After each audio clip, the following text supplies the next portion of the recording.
Hello viewers, I Dr. SBK Lal welcome you all in my YouTube channel. Today I would like to share, or you may say make video regarding the pollution problem.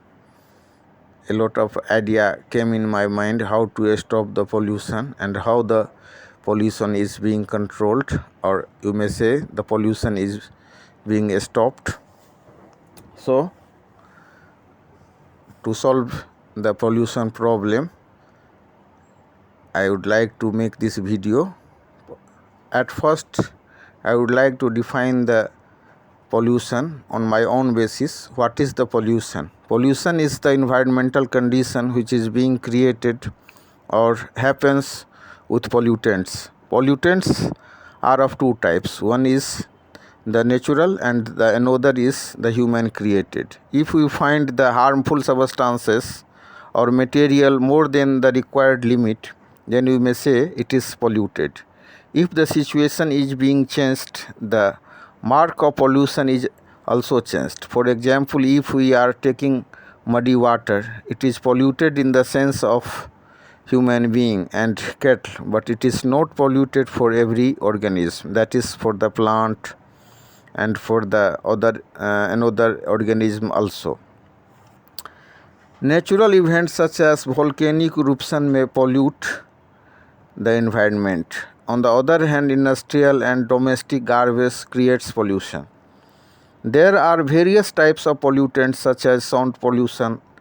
There are various types of pollutions such as sound pollution, water pollution, soil pollution, air pollution, light pollution, radioactive pollution, etc. Contaminants, or we may say the pollutants, can deform the substance or place whom it makes polluted. If we see the data and make the analysis of data, we may find that thousands of people died per year due to pollutions. In 2015, 9 million people were killed in the world due to pollution. And if we are taking average, and if we pay attention towards a study, we may find that 9 million to 10 million people is being killed due to pollution every year. If we see the scenario, we may find that if we may learn the useful way of disposal of garbage and the benefits of using garbage, then we may solve the pollution problem. Today, I will focus the manner and the way how we will stop the pollution. If we are seeing that the farmers are burning the parali in Punjab, it creates more pollution in Punjab, Haryana and Delhi. Even the people of Delhi are feeling suffocation whenever they are breathing. At the time when the parali is burnt, there are a lot of problems which is being faced by the people in the Delhi, and the government is requesting. We are finding a lot of articles, we are studying a lot of articles in the newspaper how the parali burning problem is affecting the environment. The government is going to request that a lot of norms is adapted, a lot of effort is being made, but people are not paying attention towards the side effects of the burning pollution.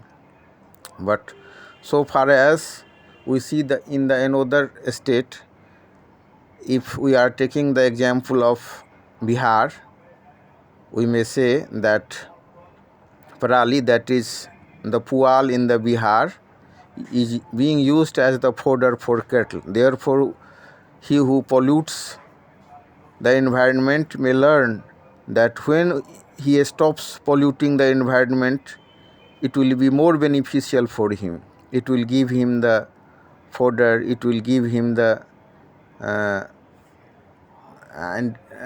the benefit of the fodder. When the cattle is taking the fodder, they will produce milk, meat, and it will increase the economical condition of the people, it will enhance the economical condition of the people. Thus we may get the economical benefit whenever we are stopping the burning of parali. So if we are knowing the use of the parali, and if we are stopping the burning of the parali, we will be benefited. So how we will stop to pollute the environment is more important. There are also some manner and way which stops, and it is useful to adapt that very manner to stop the pollution. See how the garbage is used to build fuel, or you may say the garbage is used to make road in one of the ingredient. It may be used 10 to 20% ingredient in making the road. Nowadays the electric vehicle is very much popular and economical in place of diesel and petrol vehicle. One Kenyan woman named Carrie Matthew had planted 1.5 crore plants, and by planting till such large scale she got Nobel Prize. In 1979, a 6 years old boy named Yadav Payang forested till 1360 hectares from 1979 to 2009 on his own stamina. He could did so himself. A man named Jitu Kalinda, a wildlife photographer, found him doing so. He placed Payang before the world, or we may say the whole world, knew Payang by the effort of the Jitu Kalinda, and when the world knew about him, all were benefited. In USA, it is taught how Payang forested the barren land. The Indian government also recognized his effort, and former President APJ Abdul Kalam prized him of 2 lakh. In 2012, JNU organized a ceremony in which the Yadav Payang was named as the Forest Man of India, and he was awarded by the JNU. In 2015, in the time of Mr. Prime Minister Narendra Modi, he was awarded by Padma Shri. His man-made forest is the shelter of hundreds of flora and fauna, and you may say that it is one of the largest human-made forest in the world. तो इस हिसाब से आज जो हम ये video आपके सामने में प्रस्तुत कर रहे हैं, इसमें मेरा उद्देश्य है कि कैसे जो ये पर्यावरण का जो समस्या है, ये प्रदूषण जो है, कैसे ये पृथ्वी को प्रदूषित कर रही है, इसके बारे में आपको अवगत कराना। कैसे ऐसा हो सकता है? सबसे पहले कि प्रदूषण क्या है। तो प्रदूषण जो है ना, सो मतलब अवांछित तत्वों को जो वातावरण में, हवा में, जल में मिला करके उसको प्रदूषित कर सकते हैं। अब प्रदूषण एक तरह का नहीं है। जल में अब अवांछित तत्व को मिलाएंगे तो जल प्रदूषण हो जाएगा। वायु में अवांछित तत्व को, जहरीला गैस सबको मिलाएंगे तो वायु प्रदूषण हो जाएगा। और जितना 80 डेसिबल से ज़्यादा का ध्वनि आप उत्पन्न कर रहे हैं तो ध्वनि प्रदूषण हो गया। तो इसी हिसाब से अगर नदी सब में आप कूड़ा कचरा सबको फेंक रहे हैं तो जल को दूषित कर रहे हैं। अब आपने समाचार पत्र में सुना होगा कि एक व्हेल के पेट से 1000 टन जो है सो कचरा निकला था। अब जलीय जीव सब मर रहे हैं, समुद्री जीव तक में कचरा समा रहा है और उसके जीवन पर खतरा हो गया। तो कैसे इससे बचा जाए, कैसे हम इसको बचा सकते हैं? बचाने का एक ही तरीका है, जो हम जान जाएं कि हम नदी में जो इसको फेंक रहे हैं, उसको फेंकने के बजाय उसका हम अगर लाभदायक प्रयोग कर लें तो हम इससे बच सकते हैं। अगर ये हम जान गए और इस हिसाब से हम अगर उपाय किए तो हम इससे प्रदूषण को रोक सकते हैं। जैसे मान लीजिए कि पंजाब में आए दिन जब पुआल का समय आता है, धान कटनी का समय होता है, तो अखबार में फैलता है कि पूरा दिल्ली में कोहरा छा गया, लोग सांस लेने में लोगों को तकलीफ़ हो रही है, बच्चा सबको दमा हो रहा है, और पंजाब के किसान लोग पुआल को जलाते जाते हैं। अब सरकार आग्रह कर रही है, वो कह रहे कि 1-2 रुपये किलो हम खरीद भी लेंगे। पुआल कटने का जो है सो मशीन सब उपलब्ध कराया गया है, लेकिन लोग ऐसा नहीं कर रहे हैं, पुआल को जला ही दे रहे हैं। तो अब जलाने से क्या हो जाएगा? जलाने से जो सूक्ष्म जीव सब हैं, केचुआ सब है, ये सब ज़मीन में मर जाएगा, ज़मीन की उर्वरा शक्ति नष्ट हो जाएगी और बीमारी भी फैलेगा। और उसके जगह पर आप देखिए बिहार में क्या होता है, पुआल का लोग चारा बना लेते हैं, गौ को खिलाते हैं। गौ जो गोबर देती है उससे खाद भी बन जाता है, उससे दूध प्राप्त होता है, तो उससे उनको आर्थिक लाभ होता है। तो चारा में भी माने उसका यूज हो गया, अब जलाने से भी बच गया, प्रदूषण भी कम हो गया। तो जब लोग ये समझ जाएंगे कि जो कचरा है उसका लाभदायक उपयोग कैसे हो, तो इस हिसाब से हम प्रदूषण से बच सकते हैं, पोल्यूशन से बच सकते हैं।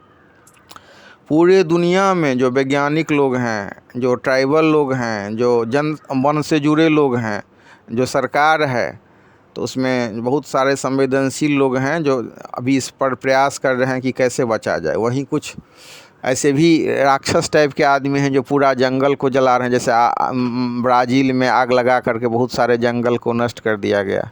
लेकिन हम आपको याद दिलाना चाहेंगे कि एक महिला थी, केरी मैथ्यू, कम उम्र में ही उसकी शादी हुई थी और फिर उसका डाइवोर्स भी हो गया था। केनियाई मूल की महिला थी। उसने 1.5 करोड़ पौधा लगाया और उसने बताया कि मन लगा करके और पौधा लगा करके बहुत सारे समस्याओं का समाधान हो सकता है। लोगों को ईंधन मिल सकता है, चारा मिल सकता है, जड़ी बूटी मिल सकती है, वन के उत्पाद मिल सकते हैं, इमारती लकड़ी मिल सकती है। और फिर पूरे दुनिया ने उसके प्रयास को सराहा। पूरे दुनिया में उसके प्रयास से क्या हुआ कि फिर उसको नोबेल प्राइज़ मिला। ऐसे बहुत सारे व्यक्ति हैं जिनके बारे में हम नहीं जानते हैं। बहुत सारे ट्राइबल एरियाज़ में और पृथ्वी को बचाने में, फॉरेस्ट्रेशन को करने में, प्रदूषण को कम करने में काम कर रहे हैं। इसी सिलसिले में मैं एक व्यक्ति का नाम लेना चाहूँगा। उसका नाम है यादव पयांग। यादव पयांग कौन है? तो यादव पयांग उस समय में 1979 में असम, ये भारतीय व्यक्ति है जो असम राज्य से का रहने वाला है, असम राज्य से संबंधित है, इसका निवास स्थान असम है। तो क्या हुआ कि 1979 ईस्वी में 1979 में एक बार बड़े जोर की बाढ़ आई ब्रह्मपुत्र नदी क्षेत्र में। तो उसने देखा कि बहुत सारे सांप जो हैं वो मर गए हैं। तो उसके मन में आया कि सांप को कैसे बचाया जा सकता था। तो उसने जानकारी हासिल की कि सांप जो है ना, सो जब बाढ़ आती है ना, तो पानी जो पूरा फैल जाता है, तो सांप लोग क्या करते हैं, तो बांस पर चढ़ जाते हैं। तो बांस पर जो चढ़ जाते हैं, तो उसने सोचा कि यहाँ पर जो अगर फॉरेस्ट्रेशन हो जाए, वन हम लगा दें, तो बहुत सारे जीव को बचाया जा सकता है। तो बहुत सारे जीव को जो बचाया जा सकता है, तो उसने वन विभाग से जा कर के संपर्क साधा और कहा कि भैया देखिए यहाँ जो है ना, सही पूरा उजाड़ इलाका हो गया है, तो आप आइए ना, कुछ वन उन सब यहाँ लगा दीजिए ना।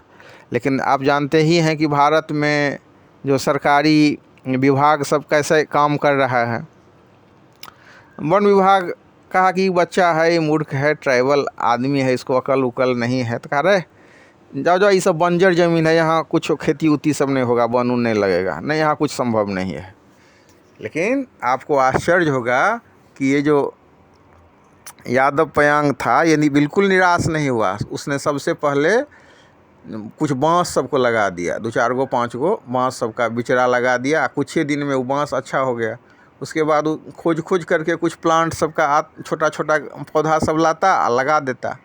इसके लिए कहीं से उसको कोई मदद नहीं मिली, कुछ ये नहीं। अब कहिएगा कि तब जीता कैसे था? तो गाय भैंस सब पालता था, उससे उसका गुजर बसर हो जाता था। अब बाकी खाली समय में वो पेड़ लगाना शुरू कर दिया।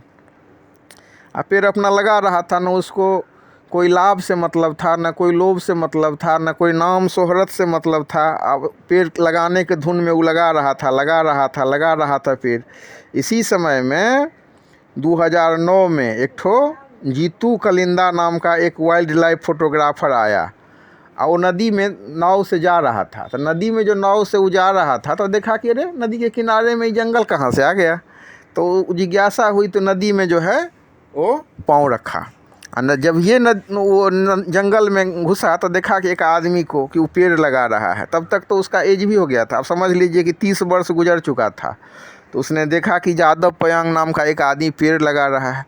तो पूछा कि क्या भैया ये क्या सब कैसे कैसे हो गया ये वन सब? तो बोला कि देखिए ना, ऐसे ऐसे 1979 में बाढ़ आई थी, और उस समय में जो हम देखे कि सांप ऊप सब मर गया है, तो हमारे मन में आई कि कैसे इस पृथ्वी को बचाएं, कैसे पर्यावरण को बचाएं। तो हम पेड़ गए थे वन विभाग के यहाँ, उसको कहे कि पेड़ उड़ सब लगाना है, लेकिन उसने कहा कि नहीं नहीं, ये बंजर ज़मीन है, बायरन लैंड है, इसमें कुछ नहीं होने वाला है। तो हम सोचे कि जब शुरू कर देते तो सबसे पहले बांस लगाए, और धीरे धीरे हम लगाते गए पेड़, लगाते गए पेड़, तो लगाते गए पेड़, तो आज यहाँ तक ये पहुँच गया है।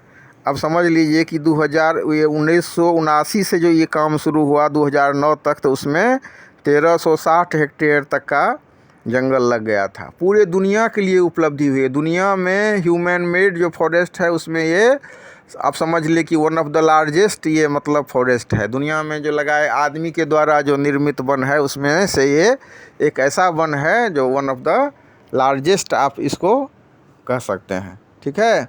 उसके बाद जो है लोकल जो समाचार पत्र सब था, अखबार सब था, उसमें इसका फ़ोटो छपवाया और उसके टेक्नोलॉजी को बताया कि कैसे इसने जीवन को बचाया है, कैसे इसने जल को के संरक्षण का उपाय किया है, कैसे इसने जो हो सांप को बचाया है, कैसे वन पर्यावरण के लिए काम किया है, कैसे इसने जंगल को लगाया है बिना किसी लोभ और लालच, बिना कोई आर्थिक लाभ के। तो पूरे दुनिया ने बाद में फिर हिंदी समाचार पत्र, अंग्रेजी समाचार पत्र में इसके बारे में लोगों को जानने का मौका मिला।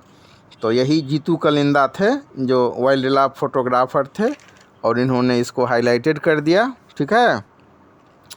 अब इसके बारे में जब जेएनयू वालों को पता चला तो 2012 में जेएनयू जो है से इसको लड़का को बुलाया। अब लड़का तो अब जवान युवा आदमी हो गया था, समझ लिया अधेड़ टाइप का उम्र प्रौढ़ हो गया था, और उसको forest man of India award से नवाजा। फिर जब वो तत्कालीन माने राष्ट्रपति 2009 में तत्कालीन राष्ट्रपति जो थे APJ अब्दुल कलाम, उनको पता चला कि मतलब ये इतना बड़ा काम हुआ है, इसका बेचारा गरीब है, तो उसको 2 लाख रुपए का पुरस्कार दिया और भी उसको मदद पहुंचाई।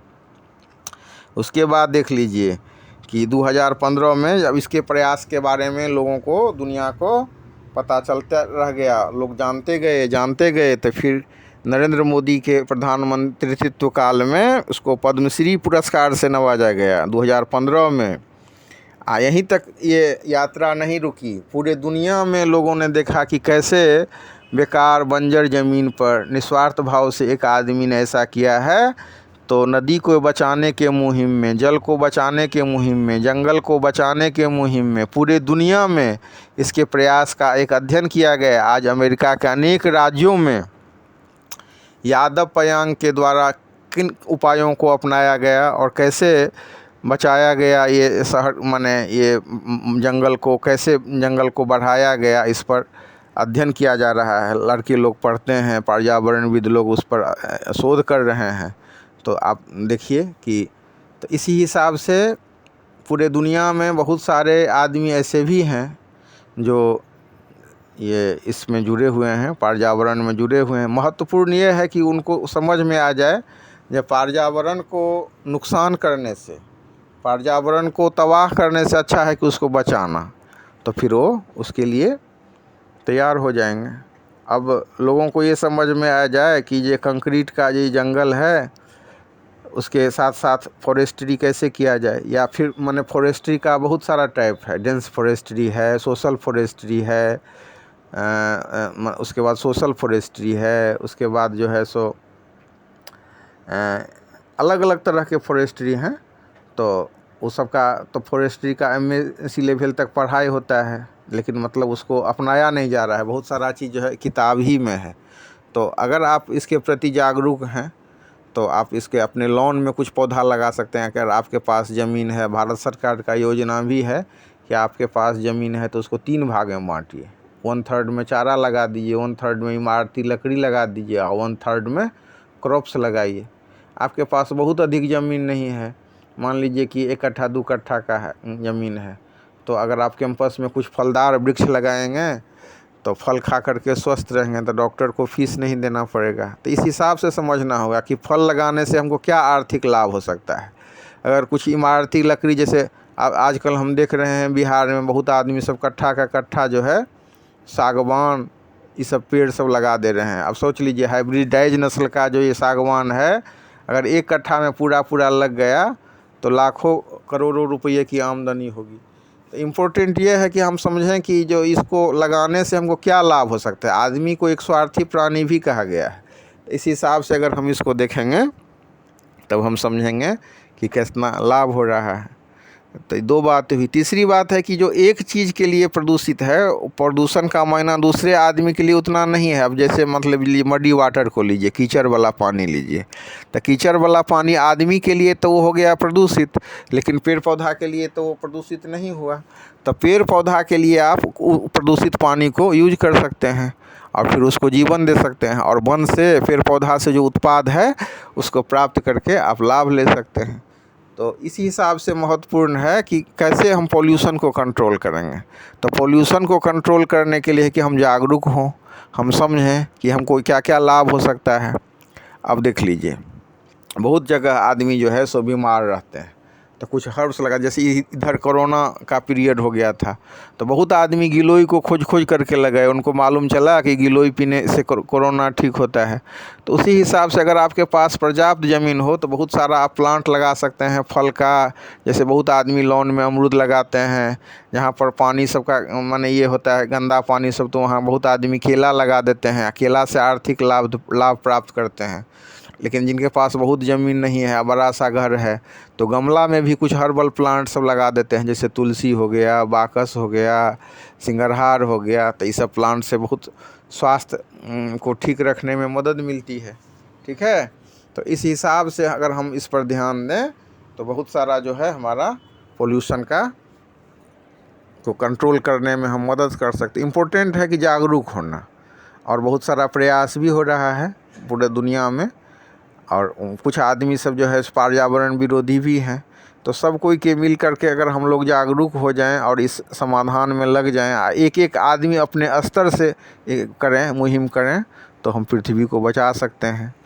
और ये ज़रूरी नहीं है कि वो जो बहुत पढ़ा लिखा आदमी है, जो फॉरेस्ट्री से MSc की PhD किया है, या फिर जिसके पास बहुत बड़ा पद है, वही तो हमने देखा यादव पयांग के मामले में कि कैसे एक माने जो आदमी बहुत पढ़ा लिखा नहीं था, ट्राइबल का था, कम उम्र में कैसे शुरुआत करके पूरे दुनिया में फेमस हो गया।